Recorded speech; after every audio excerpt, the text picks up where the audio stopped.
The Tom Woods Show, episode 759. Prepare to set fire to the index card of allowable opinion. Your daily dose of liberty education starts here. The Tom Woods Show.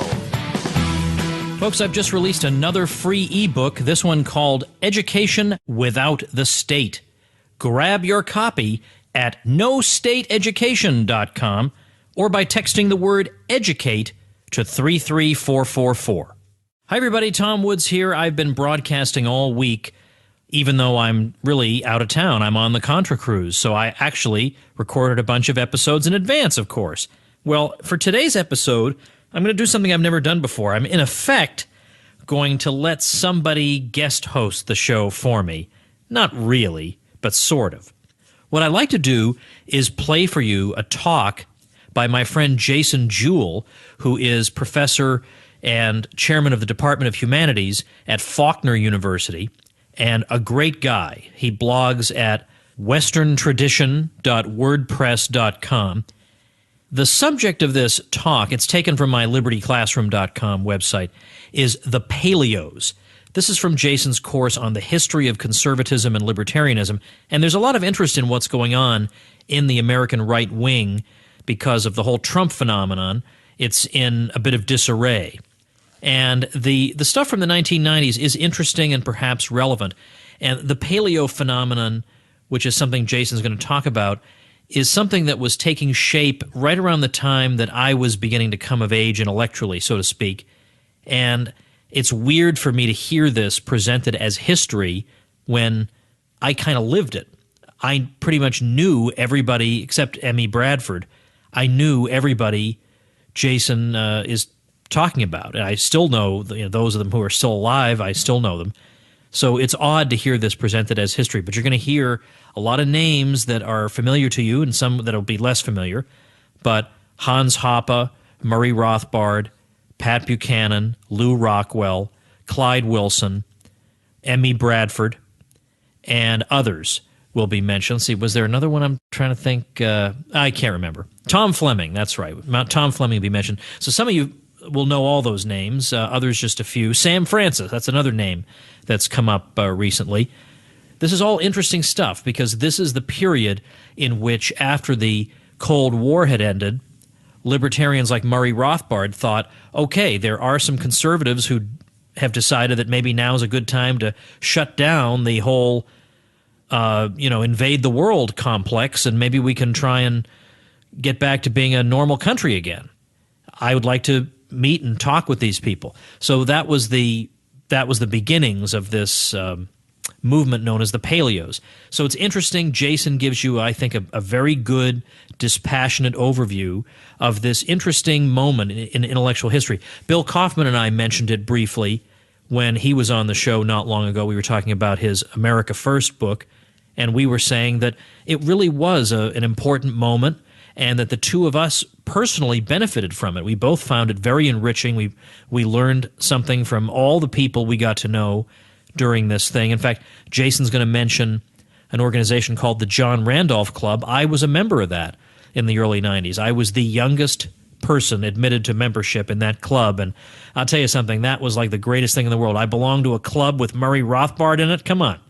So Jason's talk is coming up in just a minute. This is from libertyclassroom.com. I've got 17 courses there at the moment that you can listen to in your car. If you like to watch things, you can watch the video version. We have recommended readings and forums and all kinds of fun stuff. If you're thinking, man, I got screwed out of an education, well, this is your way to get what they didn't give you in school, and plus give you ammunition you'll need when you're arguing with people. It's great. It's one of the best things I've ever done, libertyclassroom.com. I'm going to have some juicy, exclusive coupon codes over at tomwoods.com/759, but genuinely for only a limited time. So you're going to have to skedaddle over there, get those coupon codes, because they are going away in the not-too-distant future. All right, here is Jason Jewell. Hello, and welcome to Lecture 28 of A History of Conservatism and Libertarianism. I've titled this lecture The Paleos. This has nothing to do with fashionable diets, but instead refers to a group of traditional conservatives that came to call themselves, rather ironically, paleoconservatives in the 1990s in opposition to the neoconservatives. So we're seeing here different factions, if you want to call them that, on the right that begin to struggle with each other over ideas and influence. And this really heats up after the Cold War had ended, when the anti-communist theme was not really there to unify conservatives anymore. But the struggle began even earlier than that. We'll see how that plays out. So traditional conservatives, this includes figures like people who are adopting the ideas of the Southern agrarians, the Russell Kirk ideas, the Burkean conservatives.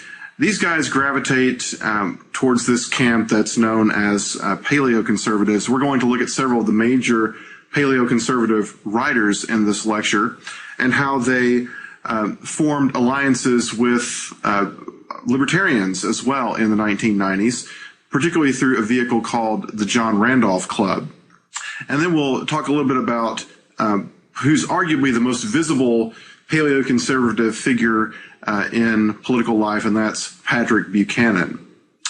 But we'll start by referring to a thinker who was perhaps the most influential of these traditional conservatives, who actually passed away right as the term paleoconservative was being coined in the 1990s. That's Mel Bradford, M.E. Bradford, whose dates are 1934 to 1993. Bradford was a literature professor at University of Dallas, and by common consensus was a very brilliant scholar who wrote essays on not only literary works, but on figures of the American founding and also Abraham Lincoln. And it's his views on Abraham Lincoln which eventually created controversy when he was tapped as Ronald Reagan's pick to be the head of the National Endowment for the Humanities in the first Reagan administration after Reagan's victory in 1980.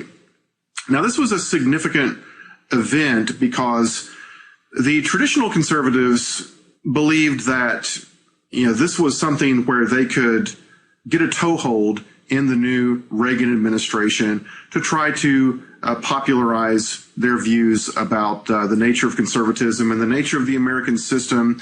However, there were neoconservatives who were very opposed to Bradford, particularly some of the figures that we've already mentioned. I believe Irving Kristol was a big opponent of Bradford.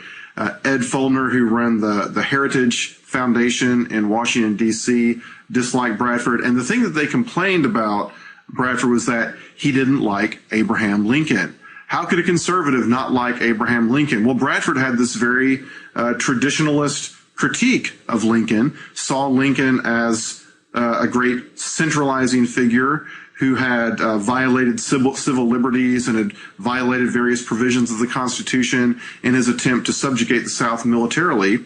So he had this strict constructionist, traditional Southern criticism of Lincoln that had a time-honored tradition, particularly in the South of the United States. But Bradford argued this very eloquently in some of his essays.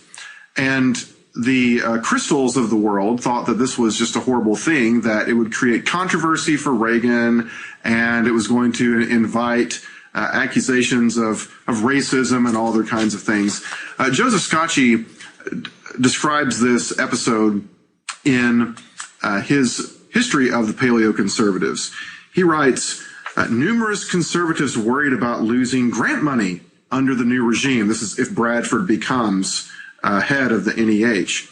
Bradford's political philosophy alienated the Beltway right. Not just anti-statism, but a devotion to the old republic animated Bradford's scholarship.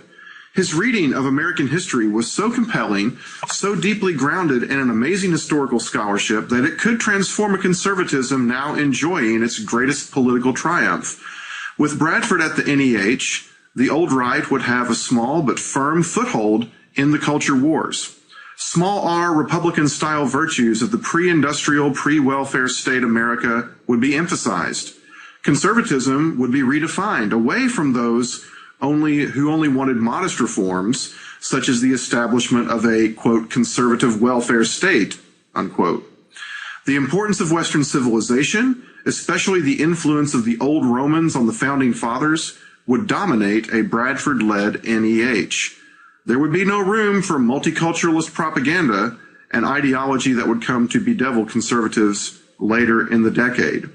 Well, for the neoconservatives and those who wanted respectability, those who thought that it was very valuable to have leftists nod semi-approvingly at some of the things that they said. Of course, they thought that a Bradford candidacy was the worst thing possible. And so they came out guns blazing against Bradford.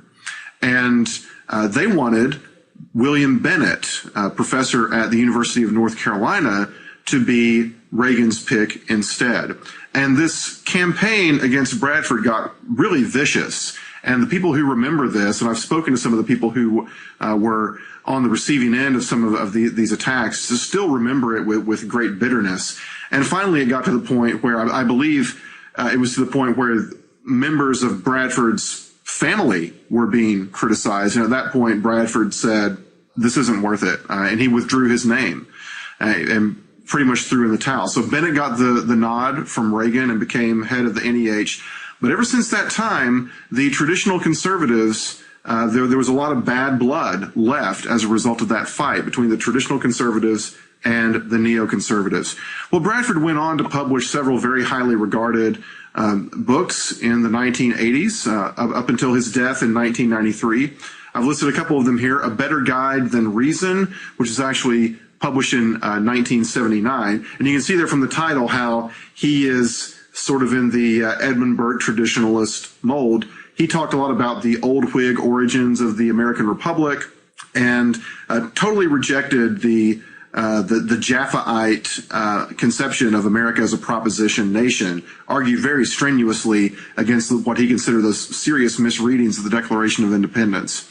Later on, he published The Reactionary Imperative, again, kind of a provocative title there, and then several other volumes throughout the remainder of his career. One of his essays that you can read online is titled The Heresy of Equality. So there again, you can see this is a very traditionalist orientation towards political philosophy and human nature. This idea of Harry Jaffa that equality is a conservative notion completely rejects that. In 1979, a journal that was intended to have a distinctly Southern and agrarian flavor was launched. The name of it was the Southern Partisan Quarterly Review. It only had a couple of issues before it went under, but then it was revived in 1981 under the name Southern Partisan. And it ran in print up until 2009. Again, it suffered the same fate as several of these other print publications that we've mentioned in earlier lectures. Still maintains a website, but had its last print issue in 2009. And again, it was very much intending to revive this idea of a distinctly Southern conservative culture, regional flavor, a voice for the agrarian point of view. And its early editors and the guys who created it were Thomas Fleming and Clyde Wilson. Both of these guys are still living at the time of this recording. Fleming, after a few years, left Southern Partisan and went to work for the Rockford Institute. I'll say more about that in just a moment. Wilson stayed on and worked with Southern Partisan for many more years. Wilson was a professor of history at the University of South Carolina, a very distinguished Southern historian, and he is the editor of the papers of John C. Calhoun, of course, where we've seen in an earlier lecture. But the Southern Partisan had a very, scrappy style to it. Was always criticizing the Yankee mood in politics and criticizing how the North had sort of become hegemonic over the American way of doing things. In its issues, it regularly ran a feature called the Scalawag Award that it would grant ironically to one of the people that it thought had been the worst influence on American politics in that year, or the one that had been most prejudicial to Southern concerns. Of course, a scalawag, that's a term that was coined during Reconstruction to refer to a Southerner who had collaborated with the North in the military occupation and the Reconstruction era. So, again, very combative style in the Southern partisan. And throughout the 1980s and 1990s, it was a major voice of that traditional Southern agrarian position. Thomas Fleming, as I mentioned, went to work for the Rockford Institute in the mid-1980s, and the magazine that it was putting out at that point was called Chronicles of Culture. Now, later on, that title was shortened to simply Chronicles, and it's still published under that title today. But Fleming was a trained classicist. Both he and Clyde Wilson had been at the University of North Carolina as graduate students at the same time. But Fleming got his PhD in the classics, and so his writing is always infused with this emphasis on the Greek and Roman writers. He's written two fairly significant books, one called The Politics of Human Nature, which takes a kind of socio-biological stance on political issues, and then in the early 2000s wrote a book called The Morality of Everyday Life. Most of his energy had gone into the editing of Chronicles, in which he always had a column there. One of the most interesting and punchiest columns in Chronicles was always Fleming's editor's column, in which he usually stressed cultural issues and themes that were resonant with the idea of the old right. Fleming, for example, very anti-imperialist and very opposed to foreign intervention, particularly after the Cold War had ended. Fleming retired from Chronicles in 2015 and set up the Fleming Foundation. But under his editorship, Chronicles published and attracted a number of the greatest traditional conservative writers, such as Russell Kirk. Russell Kirk was on the masthead of Chronicles up until his death in the 1990s. And a number of the other very significant traditionalist conservatives wrote for Chronicles, either because they had gotten fed up with some of the other magazines like National Review, or because they had been ostracized or excommunicated from some other mainstream part of the conservative movement, and they would come and write for Chronicles if they had talent.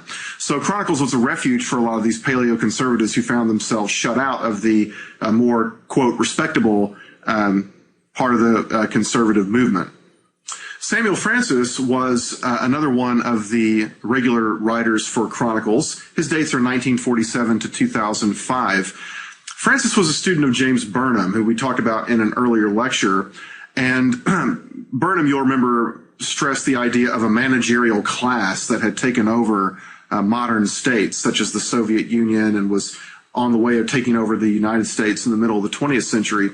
And so Burnham impressed Francis with this idea, and Francis throughout his career worked with this notion of the machinery of power. He criticized the Richard Weaver idea of ideas have consequences, and said that an idea is no good unless there's somebody there or some interest group there to put it into practice. And I thought that this is an interesting tack that you don't see from a lot of conservative writers, this drilling down to the nuts and bolts of the machinery of the institutions and how they work. But this is why Francis thought there was one reason that the conservatives had struggled so much since World War II. He writes in the introduction to his book, Beautiful Losers, he says, most of the conservative intellectuals who subscribe to Weaver's principle that ideas have consequences always seem to assume that it was only a matter of time before their own beliefs would creep up on the ideas of the left, slit their throats in the dark, and stage an intellectual and cultural coup d'etat, after which truth would reign. I have never thought so, in part because I have less faith in the power of intellectual abstractions than most of my conservative colleagues. Well, as you can see, there are very vivid writing style with those metaphors there.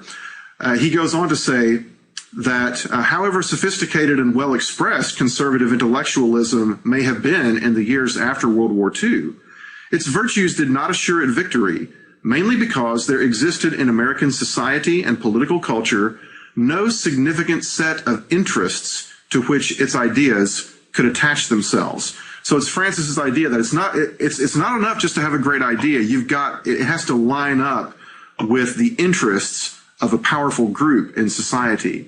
And when that significant group recognizes this intellectual framework that it can adopt, and then it can push that through. But unless you have some force there that can back up your ideas, then you're not going to make much headway.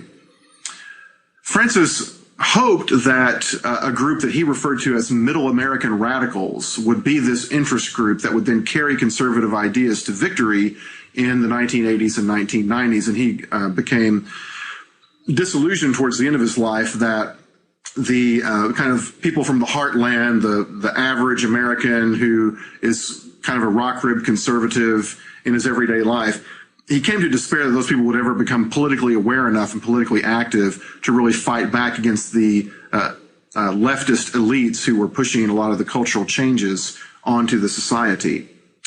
Francis also coined the term anarcho-tyranny, which others have picked up since then, in which he says that, again, using this analysis of class interest here, he says that it is the ruling classes, the managerial class in the United States, it's in its interest to foster anarcho-tyranny, by which it means that it tries to get ordinary Americans, middle-class people, owners of property, that sort of thing.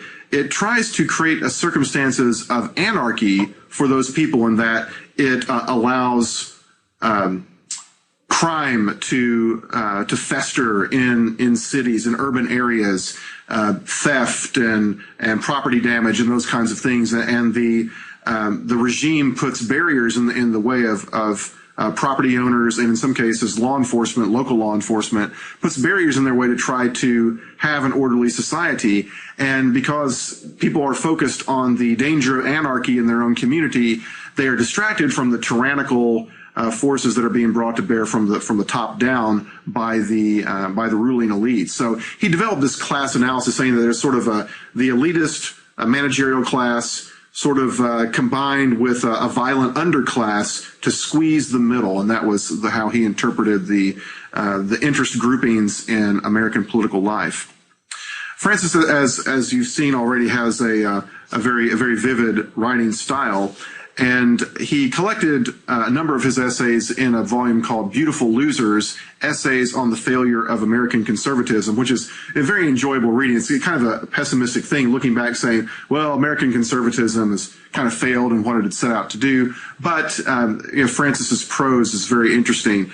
He says here that given the persistent cultural dominance of the left, a conservatism that limits itself merely to procedural problems tacitly concedes the goals of public action to its enemies and quietly comes to share the premises on which the goals of the left rest.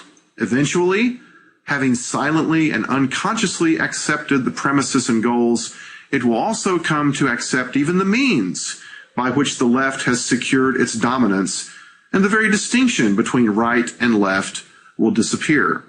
This idea, the language that he uses later, is a silent acquiescence in the premises of the left. He said this is the thing that has bedeviled conservatives, that a generation or two ago, conservatives have articulated these ideas, but then in order to try to win respectability and to try to focus on things that they can build coalitions around, procedural questions on, everybody can agree on lowering taxes, and not continuing to push the important cultural and philosophical issues. He says that eventually they're ceding the ground to the leftists. And so the conservatives, people who call themselves conservatives today, are indistinguishable from the leftists of 30 years ago. So this is a theme that Francis pressed throughout his writing. Joseph Sobran, whose dates are 1946 to 2010, is another significant paleoconservative writer. He worked at National Review for many years, more than 20 years, before he was ousted by William F. Buckley after there were complaints that some of his columns had expressed anti-Semitic thoughts.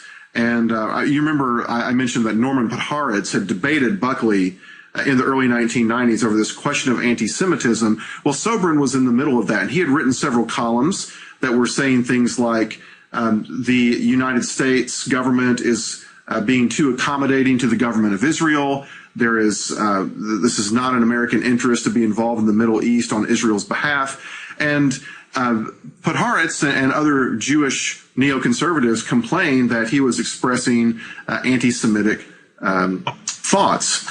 Buckley reviewed Sobran's columns and said, well, maybe they're contextually anti-Semitic, whatever that means. But he says that if he were talking about U.S. government policy towards China or U.S. government policy towards some Arab state, and he said the things that he said, he wouldn't be considered anti-Chinese or anti-Arab.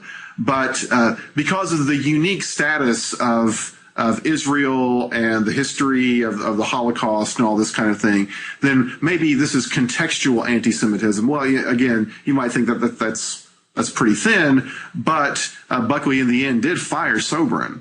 So, and apparently he went through a great deal of financial hardship in the years following.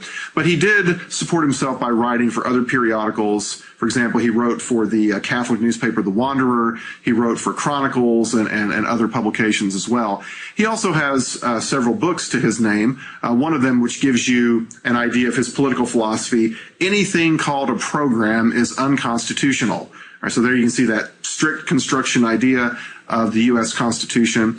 He also had interest in other areas as well. He wrote a book called Alias Shakespeare, in which he advanced the thesis that you may be familiar with, that William Shakespeare did not actually write the plays that have his name on them, that Edward de Vere, the Earl of Oxford, is actually the author of those plays. And if you've seen the movie, I think it's called Anonymous, if I'm remembering correctly, but that is a film that basically puts that thesis forward, that Shakespeare was really just some idiot actor, and then this brilliant nobleman who didn't want his name publicized as the author of these plays actually fed Shakespeare these manuscripts, and Shakespeare put them out under his name and achieved fame as a result. Well, I was at a conference at the Mises Institute in, I believe, it was either 2002 or 2004, where Sobran was one of the speakers.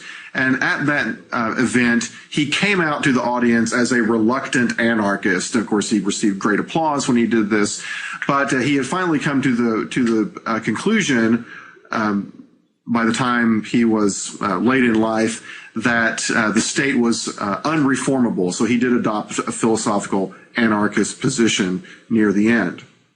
Well, the paleoconservatives, after a lot of these bruising battles with the neocons in the 1980s, and when the Cold War ended and there was a lot of debating and wondering, okay, well, what do the conservatives do now? The paleoconservatives joined forces for a time with libertarians and formed a society called the John Randolph Club, of course, named after the great Virginia legislator of the early 19th century, whom we looked at in a previous lecture. So this was an annual meeting, a forum for the paleoconservatives and libertarians to meet together and discuss strategy and to debate principle and that sort of thing. And for several years, apparently, this was a fairly fruitful gathering. It was assisted by personal friendships between figures like Thomas Fleming and Murray Rothbard. Mel Bradford was part of it, Clyde Wilson. And Fleming later wrote in his reminiscences of his friendship with Rothbard that the thing that united the paleoconservatives and the libertarians at that time was that they agreed that the U.S., the state as it existed in the late 20th century was really out of control, that it had to be scaled back dramatically. And Fleming said that he spoke to Rothbard saying, now we agree on about 90% of what needs to happen, and we'll join forces until we've got that 90% accomplished. But when we get to that final 10%, those things we do disagree on, then it will be time to quarrel. Well, what were those things they disagreed on? Well, for one thing, for example, the paleoconservative authors and writers were not as supportive of the idea of free trade as the libertarians. They took a more Hamiltonian vision of trade, that you needed, in some cases, protection of domestic industry. And the paleoconservatives were also, in general, favored restrictions on immigration, which some libertarians went along with that. Many others did not. They thought there ought to be open borders. So there were differences of emphasis, and in some cases, differences of principle. In the mid-1990s, there was a break between the paleoconservatives and the libertarians at a meeting of the John Randolph Club. I believe this was the 1996 meeting of the Randolph Club. Now, prior to this, of course, we had the deaths of Mel Bradford in 93 and Rothbard in 95. And those were two of the very significant figures from the different camps whose personalities had been very significant in keeping this group going. And I've spoken to people who were at that 96 meeting, and apparently the story is that Hans Hermann Hoppe, one of the libertarians, was very critical of some of the trade ideas as they had been expressed by Sam Francis. And although he did not mention Francis's name, that he quoted from some of Francis's columns, everybody knew that's who he was talking about. And then he also, the way in which he framed the criticism, according to the attendees that I spoke to, was in pretty bad taste. And so there was kind of a rupture right there at the meeting. From that point on, the libertarians stopped coming to the John Randolph Club. And from that point on, it was mainly just a meeting of paleoconservatives, which continued to go on for many years. It may still be meeting.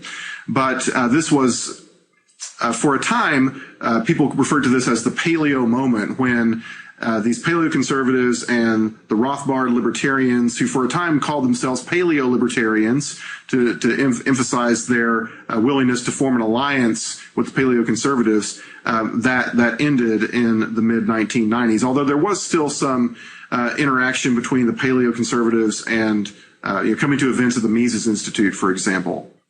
Well, the biggest name paleoconservative from this era is Patrick Buchanan, who was born in 1938. Buchanan was a journalist who then became an advisor to Richard Nixon during his presidency, and then later for Ronald Reagan.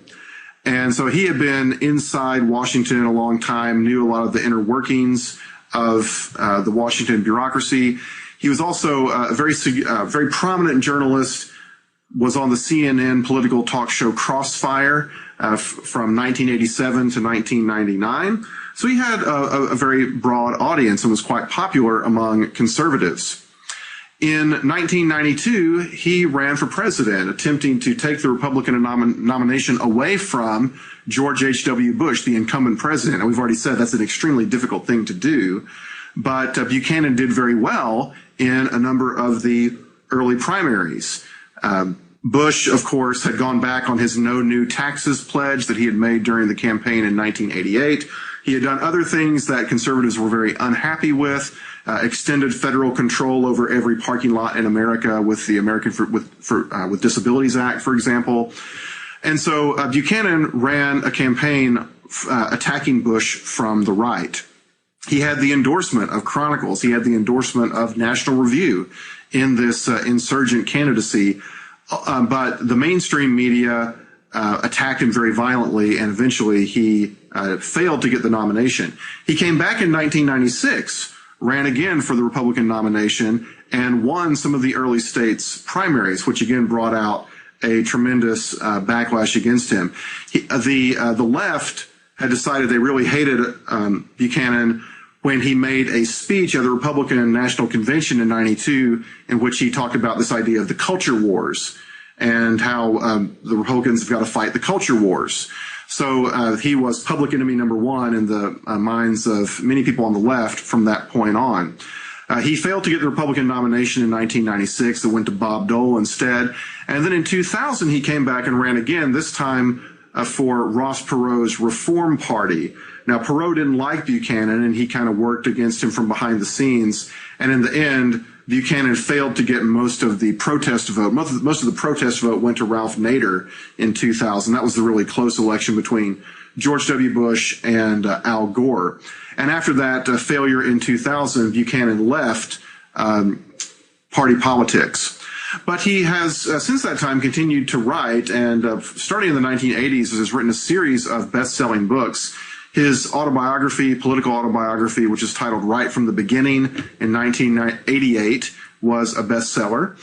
He wrote A Republic, Not an Empire in 1999. You can see there the emphasis on needing to wind down American involvement overseas in the aftermath of the Cold War. Buchanan had been very supportive of the Cold War, but said after it was over, it's time to come home. So he had protested all through the 1990s at the expansionist foreign policy by the Bush and Clinton administrations.